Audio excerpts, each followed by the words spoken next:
A escola do seu filho já te disse que ele não tem perfil para estudar lá? Você sabia que isso é crime? Esse vídeo é para você que já ouviu 1001 desculpas das escolas para não matricular o seu filho lá. Você não sabe muito bem quais são os seus direitos e já não sabe mais o que fazer. Então vem aqui com a gente para saber mais. Somos Amanda, psicóloga, Renata, terapeuta ocupacional, E Carol, psicóloga, sócias da Clínica Multidisciplinar Espaço Ninho e especialistas em desenvolvimento infantil. Infelizmente, tem sido cada vez mais comum que as famílias encontrem dificuldade para matricular os seus filhos em escolas regulares se a criança tiver um diagnóstico. Então, quando a resposta não é simplesmente não temos mais vagas, o que muitas vezes acontece, inclusive, depois do conhecimento do diagnóstico, mesmo essa vaga existindo sim, são várias as desculpas ou empecilhos que a escola coloca como justificativa de que aquele não seja o ambiente mais adequado para aquela criança em específico. Por aqui, os discursos das famílias são muito parecidos. E as principais queixas são: não temos estrutura, nossa escola não está preparada para atender as demandas do seu filho. Ou então, nossa equipe não tem preparo, não tem especialização para atender o que o seu filho precisa. E quando a criança precisa de um acompanhante terapêutico, um suporte maior, a escola fala: não temos profissional de apoio e não aceitamos AT. Fica muita gente na sala e a gente não pode se responsabilizar por esse profissional se ele não for contratado pela escola. E além disso, também tem aquela história de que o currículo da escola não é o mais adequado, que a criança não vai conseguir acompanhar. E é onde fica a adaptação e a inclusão no meio disso tudo, né, gente? E quando a gente pensa que não pode piorar, as escolas chegam a falar abertamente: não, acho que essa escola não é o ideal para o seu filho, porque ele pode atrapalhar a turma por conta das crises, da agitação ou dos comportamentos desafiadores. Pois é. E muitas vezes as escolas chegam a sugerir que a família matricule a criança em uma escola especial ou até falar que aquela escola é para criança normal. Triste, né? Esse é um cenário bastante triste e recorrente, que muitas famílias acabam aceitando por não ter escolha ou por escolher proteger os seus filhos.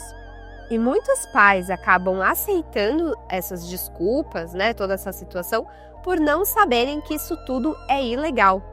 Gente, isso é cabível, inclusive, de processo. É simplesmente inaceitável todas essas desculpas que a gente costuma ouvir das escolas. Exatamente. A Lei Brasileira de Inclusão é bem clara e ela garante que as escolas não podem recusar a matrícula, cobrar a taxa extra por inclusão, exigir acompanhante pago pela família, sugerir procurar outra escola e até condicionar a matrícula a um teste. Como se desse, não deu certo, convida o seu filho a se retirar da escola. Então, se a escola fizer qualquer uma dessas coisas, é considerado discriminação. E discriminação é crime, sendo inclusive punível com multa e indenização. E aqui vão alguns dados para vocês verem o quanto que isso impacta a vida das crianças autistas. 74% dos estudantes autistas conseguem sim o diploma, mas 40% das famílias relatam que passaram por discriminação escolar durante todo esse processo. E nós queremos que você não faça parte dessa estatística. E para isso é importante conhecer e exigir os seus direitos, e é sobre eles que nós vamos falar agora. Então vamos aos direitos que são garantidos por lei. Primeiro, matrícula obrigatória. A escola não pode recusar. Adaptações curriculares sem custo extra. Profissional de apoio, se for necessário, e pago pela escola. E também sala de recursos multifuncionais.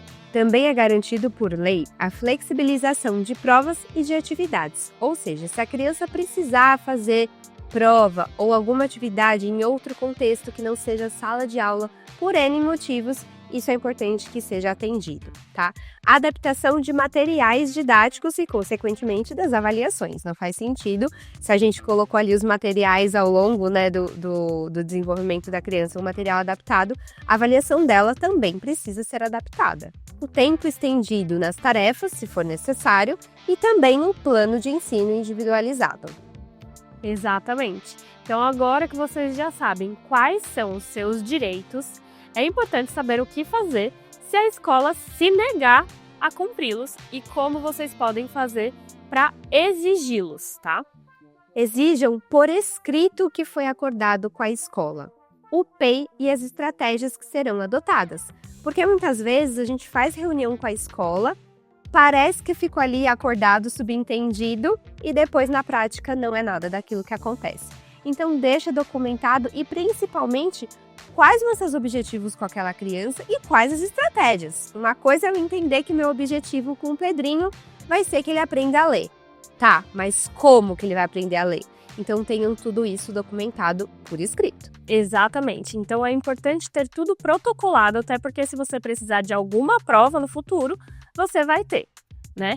E além disso, se você precisar, você pode seguir os próximos passos que são mais burocráticos, que são: notifique a Secretaria de Educação, acione o Ministério Público, denuncie ao MEC e procure a Defensoria Pública ou um advogado. Tem alguns links que você pode usar para fazer isso, a gente vai deixar aqui na descrição do vídeo, tá bom? E nunca, gente, jamais aceite que as necessidades do seu filho sejam negligenciadas, porque isso é negligência. É direito, não é um favor. Conta pra gente aqui nos comentários se você sabia sobre essa lei e se você já passou por algo parecido. Não esquece também de compartilhar com quem precisar dessas informações. E até o próximo vídeo. Até!